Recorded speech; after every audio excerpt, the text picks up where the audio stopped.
स्वागत है आप लोगों को फिर से एक नई वीडियो में। आज के इस वीडियो में आप लोग के लिए मैं लाया हूँ VVI question, VVI objective question, MCQ question लाया हूँ। क्लास 10 के फिजिक्स का पहला चैप्टर, ठीक ना। क्लास 10 के फिजिक्स के पहला चैप्टर प्रकाश परावर्तन तथा अपवर्तन, ठीक ना। प्रकाश परावर्तन तथा अपवर्तन के वीवीआई क्वेश्चन लेके आया हूँ। तो चलिए वीडियो को शुरू करते हैं। वीडियो शुरू करने से पहले एक रिक्वेस्ट है कि वीडियो को अंत तक जरूर देखें। बहुत ही धमाकेदार वीडियो होने वाला है। बहुत ही इम्पोर्टेंट क्वेश्चन जो बार बार एग्जाम में पूछा जाता है उसको सेट किए हैं इस वीडियो में, तो वीडियो के साथ बने रहें। तो चलिए वीडियो शुरू करते हैं। पहला जो क्वेश्चन है वो प्रकाश के किरणों के समूह को कहा जाता है। प्रकाश के जो किरण होते हैं, ठीक ना, उसके किरण के समूह को क्या कहा जाता है? पहला ऑप्शन है प्रकाश स्रोत, दूसरा ऑप्शन है प्रकाश पुंज, तीसरा ऑप्शन है किरण पुंज, चौथा ऑप्शन है प्रकीर्णन। तो जो प्रकाश की किरणों के समूह होता है उसको किरण पुंज कहते हैं। ऑप्शन नंबर सी जो है बिल्कुल सही आंसर है। जितने भी क्वेश्चन मैं आप लोग को यहाँ बोल रहा हूँ वो सब आप लोग नोट कर लीजिए। ये बहुत ही इंपॉर्टेंट क्वेश्चन है, इसको पढ़िए, एकदम एग्जाम में आएगा। ये गारंटी है कि यही सब क्वेश्चन आएगा। प्रकाश किरणें गमन करती है, तो पहला ऑप्शन है सीधी रेखा, दूसरा ऑप्शन है वक्र रेखा, तीसरा ऑप्शन है टेढ़ी रेखा, चौथा ऑप्शन है कोई नहीं। तो प्रकाश किरणें सीधी रेखा में गमन करती है। ऑप्शन नंबर ये जो है बिल्कुल सही आंसर है। अगला क्वेश्चन है जब कोई प्रकाश किरण किसी परावर्तक सतह से टकरा कर वापस लौट जाती है यह घटना कहलाता है। तो पहला ऑप्शन है प्रकाश का परावर्तन, दूसरा ऑप्शन है प्रकाश का अपवर्तन, तीसरा ऑप्शन है प्रकाश का प्रकीर्णन, चौथा ऑप्शन है प्रकाश का विक्षेपण। तो जब कोई प्रकाश किरणें किसी परावर्तक सतह से टकराकर वापस लौट जाती है तो ये घटना क्या कहलाता है? प्रकाश का परावर्तन। ऑप्शन नंबर 1 जो बिल्कुल सही आंसर है। अगला क्वेश्चन है प्रकाश के परावर्तन के कितने नियम होते हैं? तो ये 2 नियम होते हैं। ऑप्शन नंबर बी जो है बिल्कुल सही आंसर है। अगला क्वेश्चन है आपतन कोण हमेशा परावर्तन कोण के डैश होता है। डैश यानी खाली होता है। पहला ऑप्शन है बराबर, दूसरा ऑप्शन है बड़ा, तीसरा ऑप्शन है छोटा, चौथा ऑप्शन है कोई नहीं। यानी कि यहाँ आप लोग को भरने बोल रहे हैं कि यहाँ क्या भराएगा। तो बता दें आपतन कोण जो होता है परावर्तन कोण के बराबर होते हैं। ऑप्शन नंबर ये जो है बिल्कुल सही आंसर है। अगला क्वेश्चन है आपतित किरण, परावर्तित किरण तथा आपतन बिंदु पर डाला गया अभिलंब सभी, फिर यहाँ भरने वाला आया है, होते हैं। पहला है एक ही तल में होते हैं, दूसरा ऑप्शन है 2 तल में होते हैं, तीसरा ऑप्शन है विभिन्न तलों में होते हैं, चौथा ऑप्शन है कोई नहीं। तो आपतित किरण और परावर्तित किरण तथा आपतन बिंदु पर डाला गया जो अभिलंब होते हैं वो एक ही तल में होते हैं। ऑप्शन नंबर ए जो है बिल्कुल सही आंसर है, ठीक ना, एक ही तल में होते हैं। देखिए ये जो होता है ये मेरा परावर्तक सतह है, इधर से कोई किरण आया परावर्तक हो, यहाँ से गया परावर्तन हो गया, तो ये जो किरण आया ये आपतित किरण, ये जो गया वो परावर्तित किरण, और यहाँ जो अभिलंब डला ये तीनों एक ही तल में यहाँ होते हैं, ठीक ना। इसी निम्न में किस दर्पण का परावर्तक सतह समतल होता है? तो किस दर्पण का जैसे परावर्तक सतह होता है समतल होता है? पहला ऑप्शन है उत्तल दर्पण, दूसरा ऑप्शन है समतल दर्पण, तीसरा ऑप्शन है अवतल, चौथा ऑप्शन है कोई नहीं। तो ये समतल दर्पण होगा। अगला क्वेश्चन की ओर चलें। अगला क्वेश्चन है समतल दर्पण प्रतिबिंब बनाता है। पहला ऑप्शन है आभासी और सीधा, दूसरा ऑप्शन है वास्तविक तथा उल्टा, तीसरा ऑप्शन है आभासी और उल्टा, चौथा ऑप्शन है वास्तविक तथा सीधा। तो समतल दर्पण याद रखिएगा हमेशा आभासी और सीधा प्रतिबिंब बनाता है। ऑप्शन नंबर ये जो है बिल्कुल सही आंसर है। अगला क्वेश्चन है यदि कोई वस्तु समतल दर्पण से 15 सेंटीमीटर दूरी पर है तो उसका प्रतिबिंब दर्पण से कितनी दूरी पर बनेगा? पहला ऑप्शन है 10 सेंटीमीटर, दूसरा ऑप्शन है 15 सेंटीमीटर, तीसरा ऑप्शन है 30 सेंटीमीटर, चौथा ऑप्शन है 25 सेंटीमीटर। यदि समतल दर्पण के सामने 15 सेंटीमीटर की दूरी पर अगर कोई वस्तु है, ठीक ना, 15 सेंटीमीटर की दूरी पर कोई वस्तु अगर है, ठीक ना, 15 सेंटीमीटर की दूरी पर, तो वो 15 सेंटीमीटर की दूरी पर ही बनेगा। ऑप्शन नंबर बी जो है बिल्कुल सही आंसर है। अगला क्वेश्चन है किस दर्पण द्वारा बना प्रतिबिंब पार्श्व परिवर्तित होता है? पार्श्व परिवर्तित का मतलब क्या होता है ये समझ लीजिए पहले। पार्श्व परिवर्तित मतलब होता है दायां का बायां, क्या, दायां और बायां। अगर दायां साइड रखेंगे तो बायां साइड बनेगा और बायां साइड रखेंगे तो दायां साइड बनेगा। तो पहला ऑप्शन है समतल दर्पण, दूसरा ऑप्शन है उत्तल दर्पण, तीसरा ऑप्शन है अवतल दर्पण, चौथा ऑप्शन है कोई नहीं। तो ये समतल दर्पण में होता है, पार्श्व परिवर्तित होता है। जितना भी समतल दर्पण के गुण है वो मैं पिछली वीडियो में एक प्रकाश परावर्तन में पढ़ाया हूँ, आप लोग जाके देख लीजिए।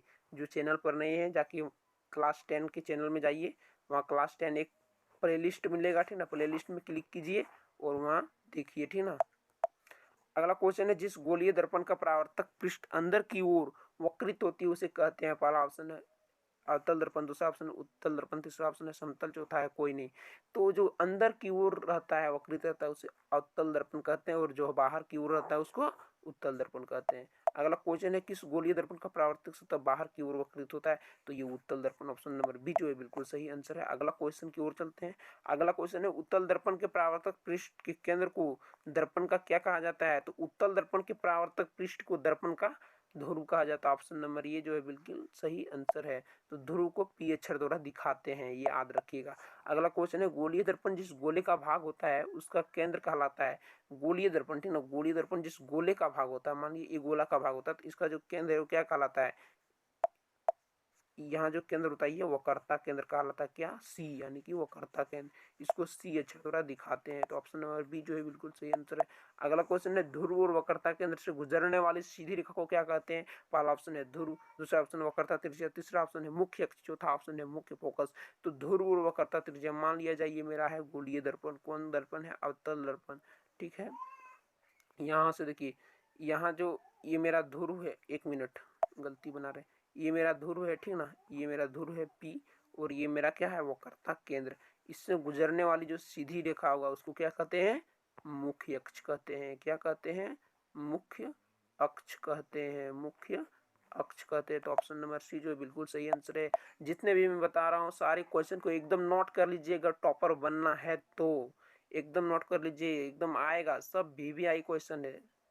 अगला क्वेश्चन है गोलीय दर्पण में वक्रता त्रिज्या फोकस दूरी की डैश होती है। गोलीय दर्पण में वक्रता त्रिज्या जो होती है, वक्रता त्रिज्या जिसको हम किस अक्षर द्वारा दिखाते हैं, वक्रता त्रिज्या आर अक्षर द्वारा इसको दिखाते हैं। वो गोलीय दर्पण फोकस दूरी की कितनी होती है, तो ये दुगुनी होती है। कितनी, आर बराबर 2f होती है। सूत्र भी है। ऑप्शन नंबर बी जो है बिल्कुल सही आंसर है।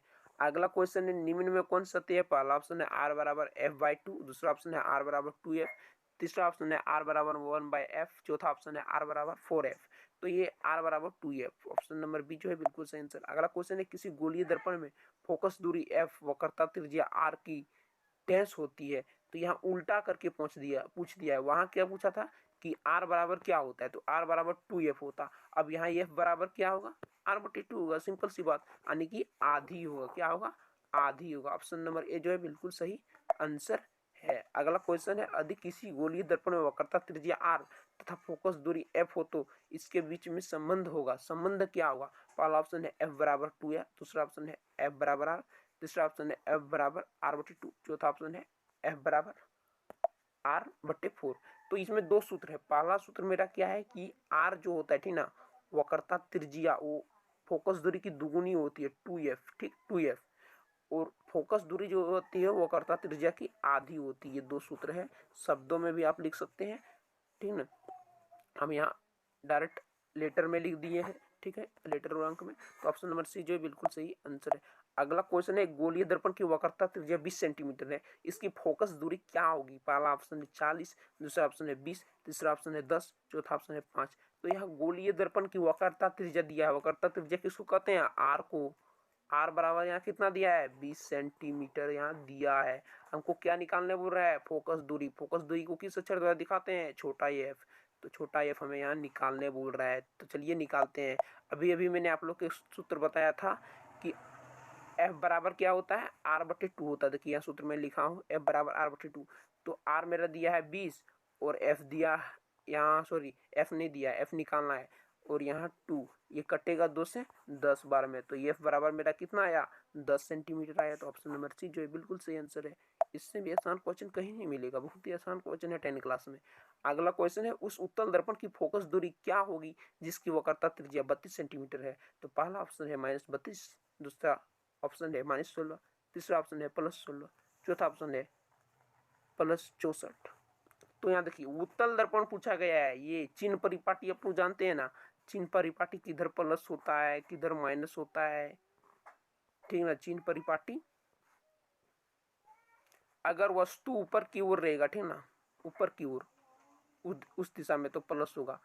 अगर वस्तु इधर होगा बाईं ओर तो माइनस होगा, और दाईं ओर होगा कोई भी चीज, चाहे फोकस दूरी हो वक्रता केंद्र हो, तो प्लस होगा, और ये नीचे की ओर रहे तो माइनस होगा। और सभी दूरियां कहाँ से मापेंगे हम, ध्रुव से मापेंगे, यहाँ से ही मापेंगे, यहाँ से मापेंगे, ठीक।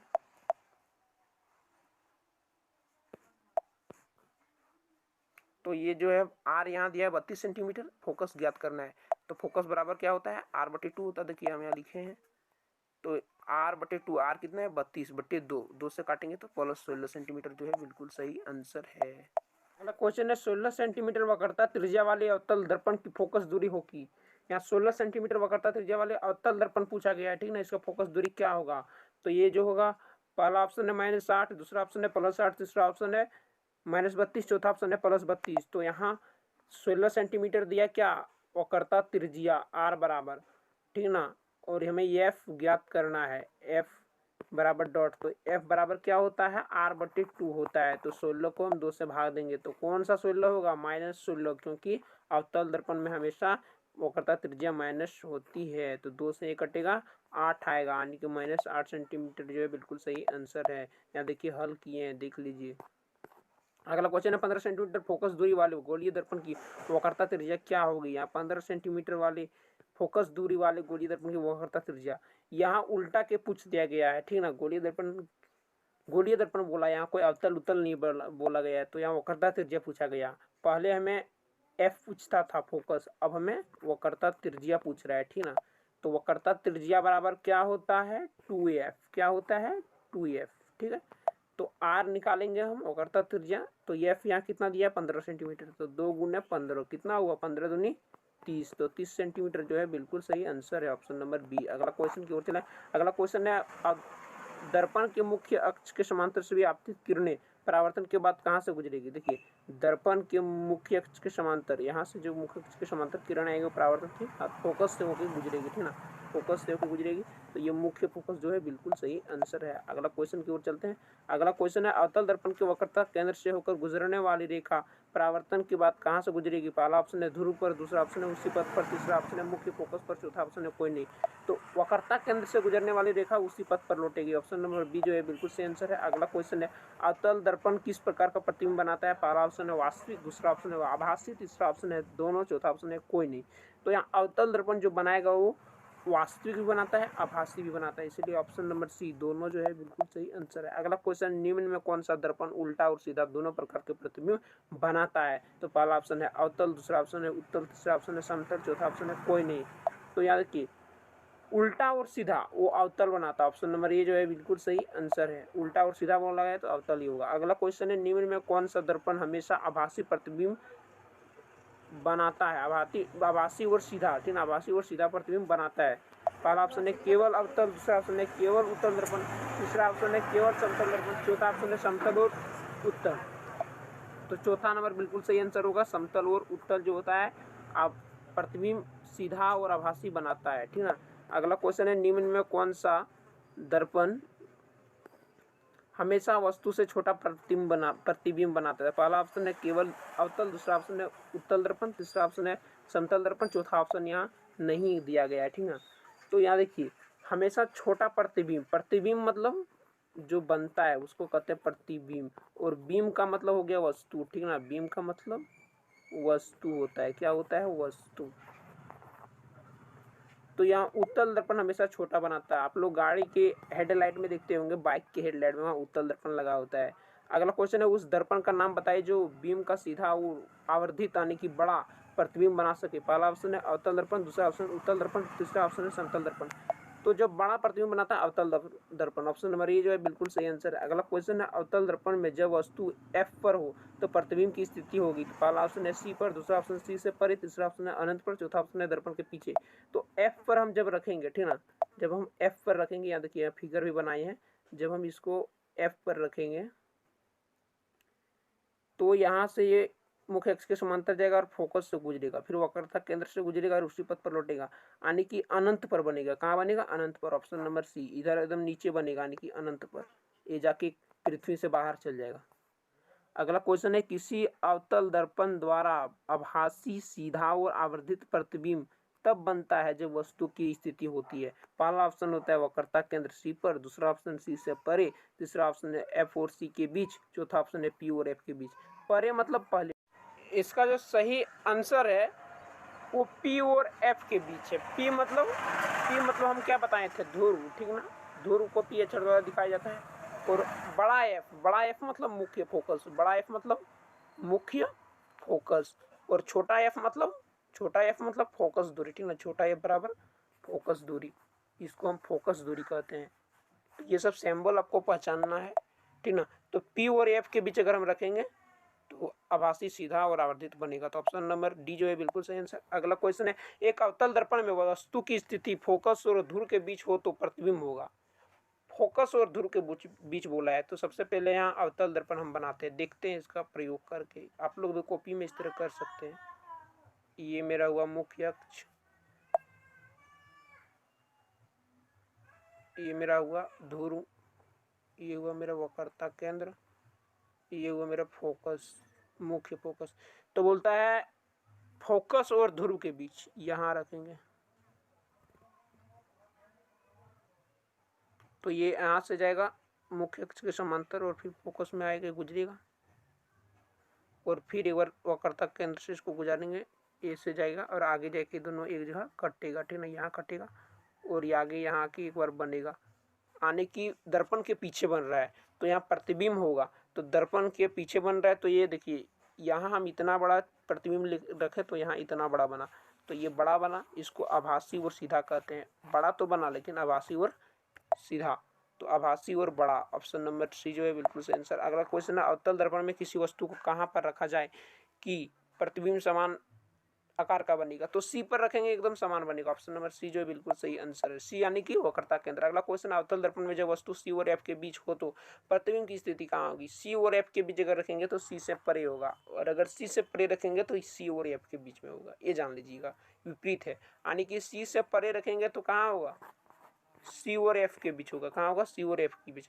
और सी और एफ के बीच रखेंगे तो सी से परे होगा, ये याद रखिएगा। अगला क्वेश्चन है, किसी दर्पण से आप चाहे कितनी दूरी पर खड़े हो आपका प्रतिबिंब सदैव सीधा प्रतीत होता है, तो वो दर्पण है। तो समतल और उत्तल होता है। देखिए आप लोग गाड़ी में चलाते होंगे तो वहाँ उत्तल दर्पण का प्रयोग होता है, उत्तल दर्पण लगा हुआ रहता है हेडलाइट में, वहाँ देखते होंगे कि सीधा दिखाता है ना। अगला क्वेश्चन है, वाहनों के अग्रदीप में कौन सा दर्पण लगा होता है। पहला ऑप्शन है समतल दर्पण, दूसरा ऑप्शन है अवतल दर्पण, तीसरा ऑप्शन है उत्तल दर्पण, चौथा ऑप्शन है इनमें से सभी। तो वाहनों के अग्रदीप, अग्रदीप मतलब हेडलाइट, तो वो अवतल दर्पण लगा रहता है, ठीक ना। और टॉर्च में भी लगा रहता है, टॉर्च इस प्रकार का रहता है ना, इस प्रकार का टॉर्च, तो इसमें भी अवतल दर्पण ही लगा रहता है। यहाँ बल्ब रहता है, इधर से जाता है, ये चारों तरफ से इसका रोशनी जो है लाइट वो फैलती है अवतल दर्पण के कारण और दूर दूर तक जाती है, ठीक ना। अगला क्वेश्चन है, वाहनों के पश्च दृश्य दर्पण के रूप में किस दर्पण का उपयोग होता है। पश्च दृश्य यानी कि जिसको बोलते हैं जो साइड मिरर गाड़ी के हैंडल में लगा हुआ रहता है, तो वो उत्तल दर्पण होता है, ऑप्शन नंबर सी जो है बिल्कुल सही आंसर। अगला क्वेश्चन है, सौर भट्ठी में किस दर्पण का उपयोग किया जाता है। तो अवतल, सौर भट्ठी में अवतल का दर्पण का उपयोग किया जाता है। यहाँ पर आप अवतल दर्पण रख लीजिए, इधर से जो सूर्य का प्रकाश आएगा, ठीक ना, सूर्य का जो प्रकाश आएगा इसमें आएगा और यहाँ से टकरा के ये जहाँ एक जगह केंद्रित होगा वहाँ आग लग जाएगा, सौर भट्ठी। इससे खाना भी बना सकते हैं आप लोग मोगली देखते हैं, मोगली में इसका एक्सपेरिमेंट हुआ है, मोगली एक बार बल्लू का चश्मा से किया है, देखिएगा। अगला क्वेश्चन है, हजामती दर्पण सेविंग मिरर के रूप में किस दर्पण का उपयोग किया जाता है। तो हजामती मतलब सैलून में, तो अवतल दर्पण रहता है, सैलून में हमेशा अवतल दर्पण रहता है, देखिएंगे आप लोग। अगला है, दंत चिकित्सक किस दर्पण का उपयोग करते हैं मरीजों के लिए। तो दंत चिकित्सक यानी कि दांत के डॉक्टर वो अवतल दर्पण का उपयोग करते हैं। अगला क्वेश्चन है, निम्न में कौन संबंध सही है। तो ये माइनस में है, ये गलत हो गया, ये प्लस में यही सही है, ऑप्शन नंबर बी जो है बिल्कुल सही आंसर है। यानी कि दर्पण सूत्र पूछ रहा है, तो 1/v प्लस 1/u बराबर 1/f होता है दर्पण सूत्र।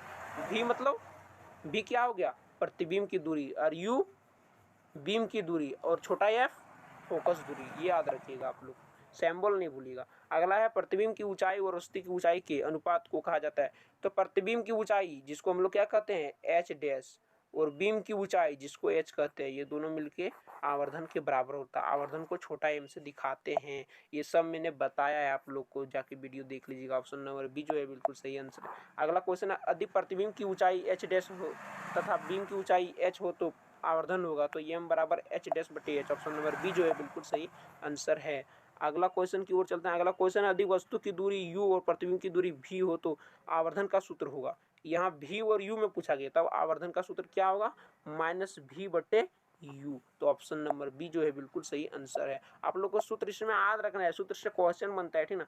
अगला क्वेश्चन है, एक समतल दर्पण द्वारा उत्पन्न आवर्धन होगा, तो समतल दर्पण द्वारा उत्पन्न आवर्धन होगा +1।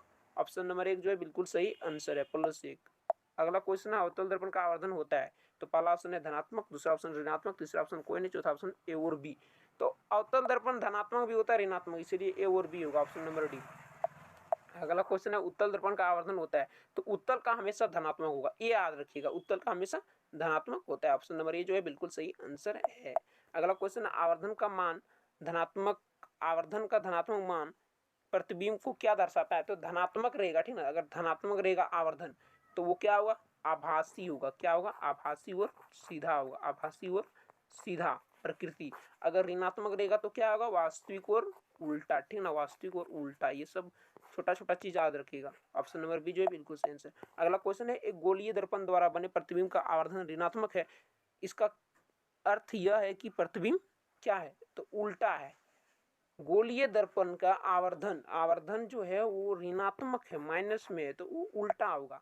यानी कि जब गोलीय दर्पण में उस वस्तु को रखा होगा तो वो वस्तु बना होगा नीचे की ओर, इधर, इसीलिए माइनस में है। अगर ऊपर बनता तो प्लस की ओर होता, नीचे की ओर बना इसलिए माइनस। यहाँ यही बोलता है कि ऋणात्मक, माइनस में है तो क्या होगा, उल्टा। ऑप्शन नंबर डी जो है बिल्कुल सही आंसर है। अगला क्वेश्चन है, यहाँ 52 नंबर तक क्वेश्चन है। देखिए, ये 51 नंबर का क्वेश्चन है, उत्तल दर्पण में 10 सेंटीमीटर की दूरी पर 6 सेंटीमीटर का बीम रखा है, जिसका प्रतिबिंब की ऊंचाई 3 सेंटीमीटर है, तो आवर्धन होगा। पहला ऑप्शन है 12 सेंटीमीटर, दूसरा ऑप्शन 3 सेंटीमीटर, तीसरा ऑप्शन है 2 सेंटीमीटर, चौथा ऑप्शन है 0.5 सेंटीमीटर। तो यहाँ उत्तल दर्पण है, तो उत्तल दर्पण का जो नियम है वो अलग है, ठीक है ना, अवतल दर्पण से। तो यहाँ देखिए, उत्तल दर्पण में 10 सेंटीमीटर की दूरी पर 6 सेंटीमीटर का बीम रखा है। कितना दूरी पर रखा है, दूरी कितना पर रखा है, यू बराबर कितना है, -10 सेंटीमीटर। यहाँ दिया है 10 सेंटीमीटर, लेकिन हम यहाँ लिख रहे हैं -10 सेंटीमीटर, क्योंकि यू जो होता है हमेशा माइनस होता है, -10 सेंटीमीटर। और वही मेरा एच कितना दिया है, कितना दूरी पर रखा है, कितना ऊंचा है वो, ये एच मेरा है 6 सेंटीमीटर। और प्रतिबिंब की ऊंचाई कितना है, यानी कि एच डैश कितना है, 3 सेंटीमीटर। तो ये क्या हो जाएगा, ये 3 सेंटीमीटर ये प्लस हो जाएगा और ये एच भी प्लस होगा। क्यों होगा, क्योंकि मान लिया जाए ये मेरा, एक मिनट, ये मेरा उत्तल दर्पण है, ठीक ना, उत्तल दर्पण है। तो वस्तु को अगर यहाँ रखा होगा 10 सेंटीमीटर दूरी पर, यहाँ रखा होगा, तब ये प्रतिबिंब यहाँ बना, ठीक ना। एक मिनट, वस्तु को यहाँ रखा तो ये प्रतिबिंब यहाँ बना, ठीक ना। तो इधर आप लोग को मैं बताया था कि अगर दाएं साइड रहे कोई भी चीज तो प्लस होगा, लेकिन अगर ऊपर की ओर रहे तो क्या होगा, ये देखिए ऊपर की ओर है तो ये प्लस होगा, ये भी प्लस होगा, इसीलिए यहाँ प्लस और प्लस दिए, ठीक है। अब आते हैं कुछ सूत्र, जैसे हम यहाँ क्या निकालने बोल रहा है, आवर्धन, यहाँ निकालने बोल रहा है आवर्धन होगा। तो आवर्धन का सूत्र हम आप लोग को क्या बताए थे, एक आवर्धन का सूत्र बताए थे एच डैश बटे एच, ये सूत्र बताए थे पहला। और एक क्या बताए थे, एम बराबर यानी आवर्धन बराबर -v बटे यू। यहाँ दो सूत्र है जिससे भी आप निकाल सकते हैं। तो एच डैश बटे एच से निकालेंगे तो 3 दिया है एच डैश और एच दिया है 6, काटेंगे 3 कम 3, 3 दूनी 6, 1/2 होगा। अब 1/2 है, अब 2 से 1 को भागा देंगे, 0 पॉइंट बैठाएंगे, 0 2 5 10, यानी कि 0.5 सेंटीमीटर जो है इसका बिल्कुल सही आंसर है, ऑप्शन नंबर डी।